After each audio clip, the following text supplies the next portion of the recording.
Imagine spending nearly 20 years pouring your heart and soul into your art, only to be told you don't own any of it. Now imagine fighting for years to take it back, and finally winning. That's exactly what just happened with Taylor Swift, and it's nothing short of historic. In a moment that fans and artists alike will be talking about for years, Swift has announced that she now owns every piece of music she's ever made. All of it. This isn't just a victory for Taylor, it's a seismic shift in the music industry. So how did we get here? Let's rewind.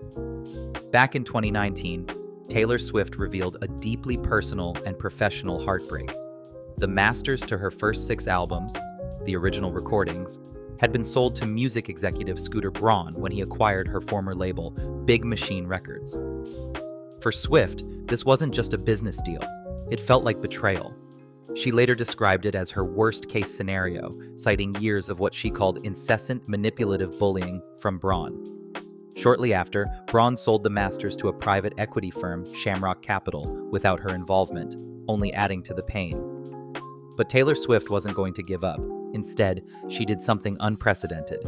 She announced she would re-record her first 6 albums, releasing them as Taylor's version, new recordings that she would fully own and control.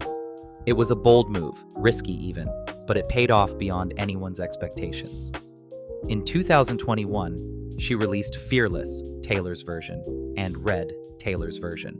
Both debuted at '1 and were embraced with open arms by her fans, known as the Swifties. Then in 2023, she followed up with Speak Now, Taylor's version, and 1989, Taylor's version, shattering records, topping charts, and reclaiming her narrative, one track at a time. Each re-release wasn't just a nostalgia trip. It was packed with previously unreleased songs from the vault, new visuals, and hidden Easter eggs, making them cultural events in their own right. And now, in a stunning update posted to her official website, Swift revealed, "All of the music I've ever made now belongs to me." She confirmed that she has officially purchased back the master recordings of her early work from Shamrock Capital, the same firm that bought them from Braun. While the purchase amount hasn't been disclosed, the impact is clear. Swift finally owns her entire catalog, from her 2006 debut album all the way to the Tortured Poets Department, released in 2024 during her record-breaking Eras tour. In the post, she wrote, "I really get to say these words. All of the music I've ever made now belongs to me." She described the moment as something she once only dreamed of, saying, "I almost stopped thinking it could happen after 20 years of having the carrot dangled and then yanked away." So what's still to come? According to Swift, 2 albums remain unreleased in Taylor's version format: her self-titled debut, Taylor Swift, and Reputation. The debut album has already been completely re-recorded, and in her words, "I really love how it sounds now." As for Reputation, she admitted she's only barely made a dent in it. Still, songs like Look What You Made Me Do, Taylor's version, and Delicate, and Taylor's version, have already appeared in popular shows like The Handmaid's Tale and The Summer I Turned Pretty, suggesting we might be hearing more very soon. Swift wrote that both unreleased re-recordings can still have their moments to re-emerge when the time is right, which fans, who've dubbed the upcoming releases Debutation and Reputation, Taylor's version, are taking as a not-so-subtle hint that something big is on the horizon.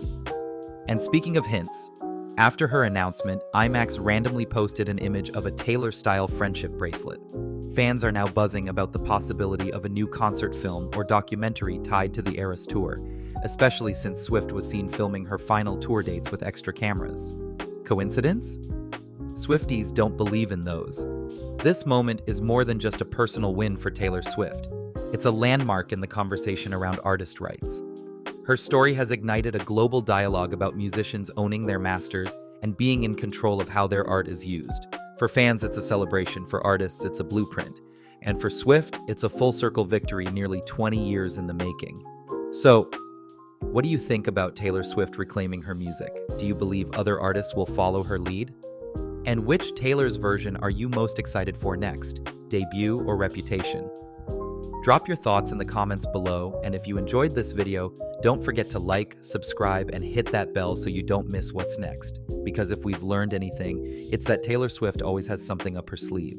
Thanks for watching, and remember, the best things that have ever been hers finally actually are.